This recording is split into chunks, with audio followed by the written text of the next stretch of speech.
কি হলো, বাচ্চারা আনারস খেতে চাইছে না? অনেক বাচ্চা আছে আনারস পছন্দ করে না, যেমন আমার মেয়ে দুটো একদম পছন্দ করে না।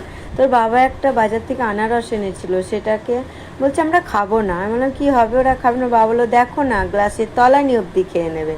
তা আনারস নিয়েছিল, আর নিয়েছিল সঙ্গে দুটো কলা, কাজু বাদাম, আর বরফ, আর ফ্রিজের জল, আর কিন্তু সামান্য দিয়েছিল গোলমরিচের গুঁড়ো। আর এভাবে বানিয়ে দিলে চেটে পুটে খেয়ে নেবে, কোনো কথা হবে না। তা দারুণ হয়েছিল খেতে, দেখো একদম কুলপির মতন লাগছে, অসম্ভব সুন্দর। আর যেহেতু বরফ দেওয়া হয়েছিল, জিনিসটা তো জমে ক্ষীর হয়ে গেছিলো, অসম্ভব। এভাবে বানিয়ে দিলে বাচ্চারা অবশ্যই খেয়ে নিল। আমার মেয়ে তো খেয়ে দিয়ে বলছে বাবা আর একদিন আনবা, কিন্তু অবশ্যই এভাবে করে দেবা। ওর বাবা তখন একটু হাসলো, আমাকে ইশারায় বলল দেখলা ওরা খাবে না বলছিল, কেমন খেয়ে নিল।